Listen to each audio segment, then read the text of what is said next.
జరిగాయి. గత 1.5 ఇయర్ నుంచి పార్లమెంట్ పార్టీ మీటింగ్స్ మాకు అక్కడ పార్లమెంట్ సెషన్స్ జరిగేటప్పుడు మా పార్లమెంట్ 4 లీడర్ కండక్ట్ చేస్తారు. That will be on daily basis. ఈరోజు పార్లమెంట్లో మనం ఏం మాట్లాడాలి, ప్రెస్ మీట్కి ఎవరు పోవాలి, ఏం మాట్లాడాలి అది ఉంటుంది. కానీ ఒక పెద్ద స్థాయిలో జరగలేదు. చేశారు సారు చాలాసార్లు మా గవర్నమెంట్ ప్రజెంటేషన్ ఇచ్చి సమస్యలు ఇవి మీరు అక్కడ లేవనెత్తండి అన్నారు. కానీ గత 3 సెషన్స్లో జరగలేదు.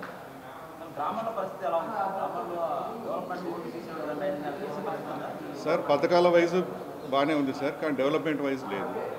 పథకాల వల్ల ప్రజలు బాగానే ఉన్నారు, సంతోషంగానే ఉన్నారు. అంటే ఉపశమనం లాగా, వాళ్ళ బాధలకు ఉపశమనం లాగా పథకాలు ఉన్నాయి. ఇంకా అభివృద్ధి చేయాలి పథకాలు. ఎక్కడైనా డెఫిషియన్సీ ఉంటే కవరప్ చేస్తారు. పథకాల వరకు జగనన్నకు మనం ధన్యవాదాలు చెప్పాలి. మా పేద ప్రజలకు, నేను పేద సామాజిక వర్గానికి చెందినవాడిని, అక్కడి వరకు ధన్యవాదాలు. డెవలప్మెంట్ ఉంటే ప్రజలు స్వశక్తితో నిలబడి వాళ్ళ బ్రతుకులు బ్రతుకుతారు. అది కావాలంటే డెవలప్మెంట్ ఉండాలి. సో ఈ డెవలప్మెంట్ ఒక్కడితో అయ్యేది కాదు, ఒక పార్టీ చేయాల్సిన పని. తప్పకుండా ఎవరో ఒకరు చేస్తారని ఆశతో ఉన్నాను. మా కర్నూలు పార్లమెంట్ నియోజకవర్గంలో పారిశ్రామికంగా అభివృద్ధి లేదు. దాని కొరకే నేను నేషనల్ హైవే ఉంటే బాగుంటుంది, కర్నూలు టు బెల్లారి హైవే పెట్టండి. బెల్లారిలో ఈ ఐరన్ ఓర్ బాగా ఉన్నది, అక్కడ ఇండస్ట్రీస్, సబ్సిడీ ఇండస్ట్రీస్ చాలా ఉన్నాయి. సో అక్కడ మనకు వాళ్ళకు అనుసంధానం ఏర్పడితే మనకు ఇండస్ట్రియలైజ్ అయిపోతుంది. ఇండస్ట్రియలైజ్ అయిపోతే వలసలు తగ్గిపోతాయి. మాకు 3 సార్లు పంటలు పండించుకునే అవకాశం ఇస్తే ప్రభుత్వం నీటి ద్వారా, తప్పకుండా వలసలు ఆగిపోతాయి. ఈ 2 కావాలి, సెల్ఫ్ ఎంప్లాయ్మెంట్ కావాలి. సో పథకాలు తప్పకుండా ఉపయోగమే. తలనొప్పి వచ్చినప్పుడు తైలం పూసుకునేటది. కానీ అసలు మనకి తలనొప్పి రాకూడదంటే బేసికల్ హెల్త్ బాగుండాలి. హెల్త్ బాగుండాలంటే ఈ సామాజికంగా ఆలోచన చేస్తే స్వయం సమృద్ధితో వాళ్ళు సొంతంగా ఎంప్లాయ్మెంట్ చేసుకునే అవకాశాలు కల్పించాలి.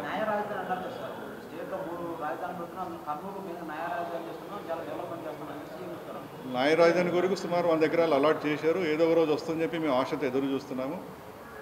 రావాలని దేవుని ప్రార్థన చేస్తున్నాము. సో అది కేంద్ర ప్రభుత్వం చేతుల్లో, తర్వాత సుప్రీంకోర్టు చేతుల్లో ఉంది కాబట్టి ఇట్ మే టేక్ టైం అని చెప్పారు. దాని గురించి నాకు అంతకంటే ఎక్కువ తెలియదు.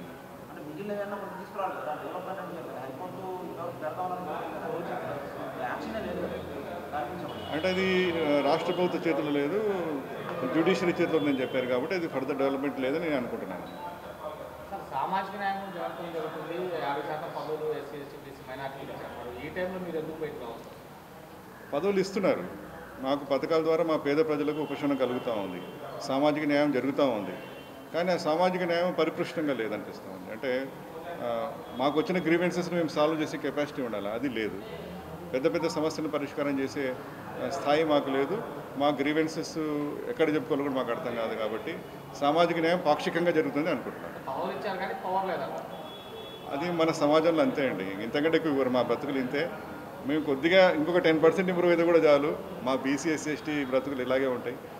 ఇంకొద్దిగా ఇంప్రూవ్ కావాలని మేము దేవుని ప్రార్థిస్తాం.